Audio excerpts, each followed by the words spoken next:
Okay, welcome back. And as you know, I'm working on the Soviet, or rather Red Army Matilda.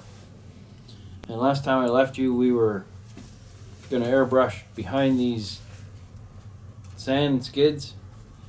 It just makes life easier. Instead of trying to airbrush through these little holes in the side here to get up and around in here, this part of the vehicle, I actually painted it way ahead of time. Now, it doesn't hurt with assembly. I use Tamiya extra thin glue and what have you. It's not going to leave a mark when I go to glue the final assembly together. But as you can see, it's been a heck of a lot easier to spray paint that way ahead of time than it is to try and spray through the windows and vents of this Matilda. So now one of the colors that I've chosen, or the color that I've chosen, is to try to match the box art that Tamiya has provided. Now, in truth, these probably came from England on the convoys to the north in a British green. How they appear in the box art on the Tamiya box, I'm going to go with that. Russia may have, or the Red Army may have painted them to suit themselves. This is probably a combination of both greens working together. But in any event, I've come up with it. And there is a box art suggestion to get this color, but I've tried it, and it doesn't match the box top. So I've experimented. It comes close to the paintings on the side of the box. And I've tried to match this side, which is slightly different, so I've come up with my own formula. And once I get it weathered and modulated, it's going to come up somewhat close to that. We'll judge that in a couple weeks' time when all this Matilda is finished. We'll bring out the box art and see if we can't match it. But for starters, I've used about 60% of olive green XF 58, followed by a small amount of the following colors. As you guys know, I won't add the gloss white to the green until I'm ready to modulate up in the top surfaces up here. But what I'm going to do is just get the green on the turret, maybe on this sand skirts, and so that's what I'm going to do next. Appreciate it a little bit. As you guys know, I don't like to use black. A dark color of dark green or panzer gray is satisfactory for what I use as a shadow.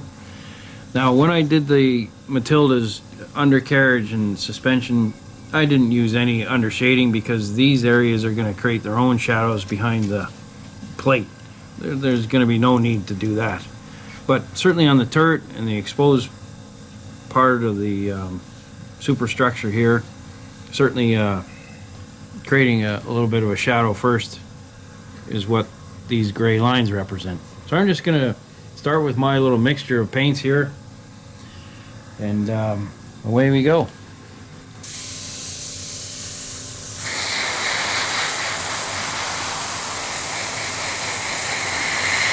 You have to always remember the direction of the sun, how the sun's beating down, and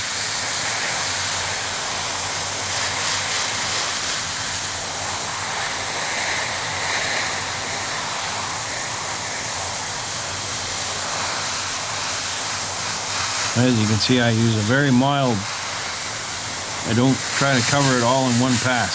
I'm going to, in the end, probably paint the turret about 3 or 4 times. So now my PSI is around 17 pounds, and my amount of thinner in the airbrush is hopefully around 70%. It's certainly behaving like it's about 70% thinner, which is the Tamiya lacquer thinner.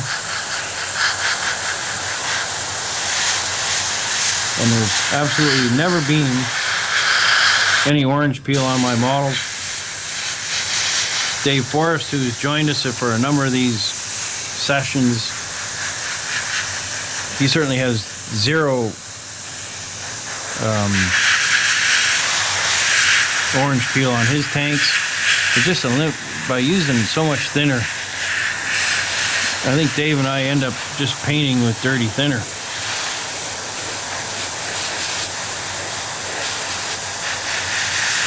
Plus, too, I don't want to me, has gone to great efforts to create the casting surface on these tanks. I don't want to suddenly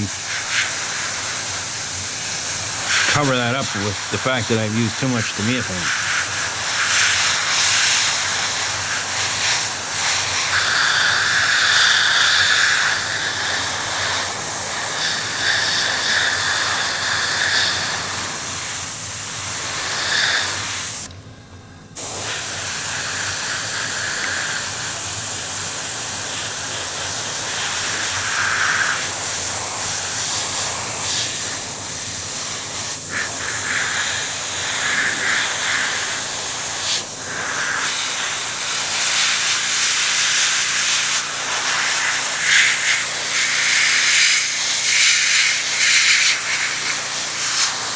Alright, so there'll be my first pass. Just getting that initial color on. Now what I'm going to do is I'm going to add a little bit of thinner to the paint. I don't want it to blanket cover the Matilda's turret, so I'm going to just cover the nose of this with a little bit of the color. And then I'm going to add the thinner, and we'll start taking advantage of these shadows that have been applied. So we'll just paint the nose of the Matilda. And you have to write down your formulas on a little recipe card, because like in my case, because I'm doing the underbelly and I'm going to have to mix this paint up a second time, I have to know the recipe. And it's not hard to do. I've painted lots and lots of Russian vehicles before, but never to try and match a box art. So I've definitely written down on a recipe card the colors used.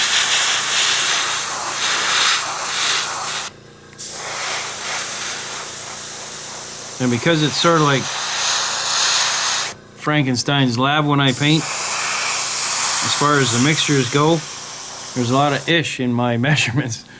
65%, 70%, it's all, but I try to stay pretty accurate.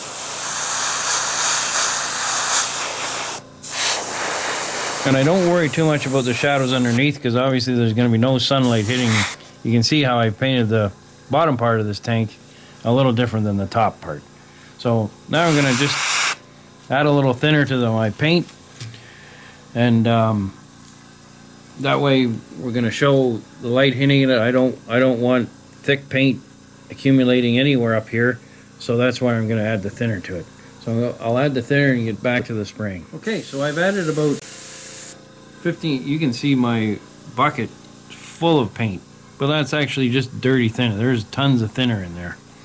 I imagine the ratio now is about 80% thinner at least. But again, I don't want to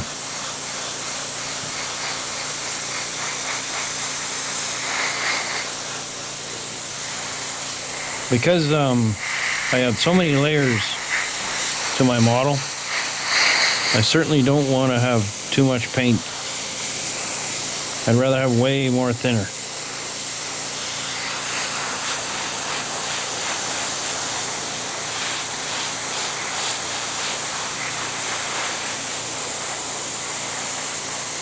And as long as you keep your hand moving, I like to use the circular flow to it.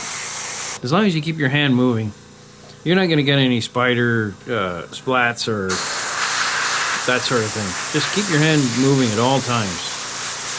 And if you have a low enough pressure, the paint isn't driving out of your airbrush. It's, like I say, it's around 17% now, or 17 psi. So you don't have to move your hand lightning fast, that's for sure. If you raise the pressure in that psi and your compressor to say 25 pounds, your hand would be flying around your model, and it's hard to keep control. You want your hand moving very slowly. So that's why I lower it down the way I do, and it helps move the paint. Or with this amount of thinner, it's no problem moving the paint when you've got it marked down to 15% PSI. You can see now it's taking on its natural shadows now.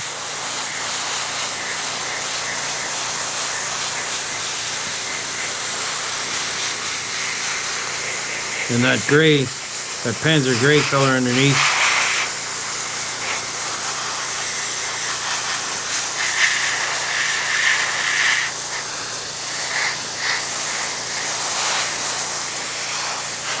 Now there's certain model parts that I've left off it at the moment. Like for instance, there's a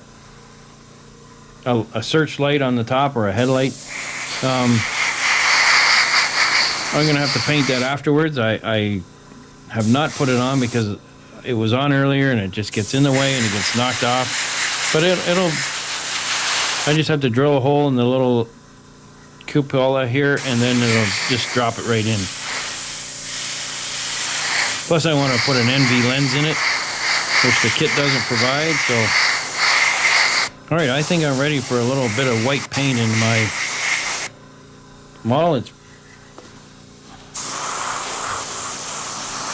starting to get good coverage. Now we're just going to have a little bit of modulation on it. And, okay, so I've just added a little bit of gloss white to my color. Just going to hit the high points.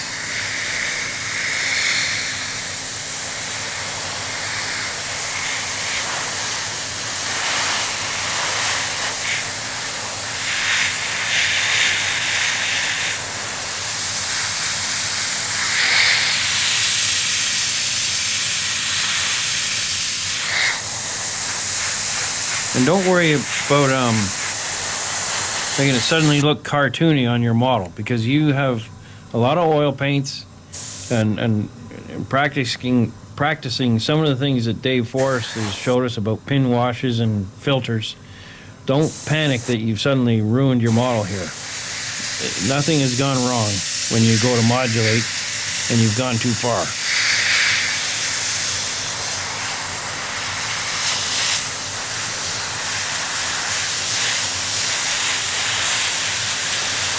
See, so now I'm only hitting the high points of the different little pieces of mechanical things on this tank now. I'm not going underneath and spraying this color at all. I'm staying on top only.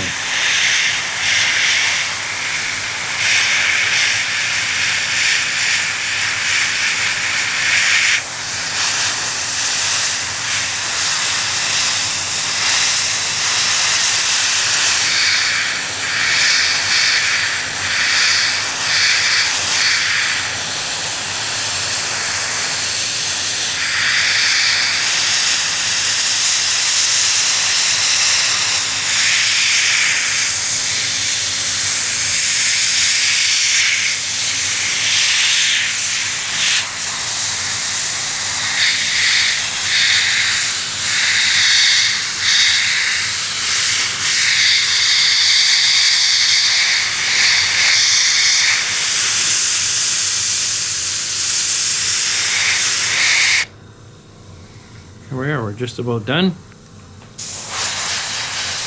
And then I'll carry this on throughout the whole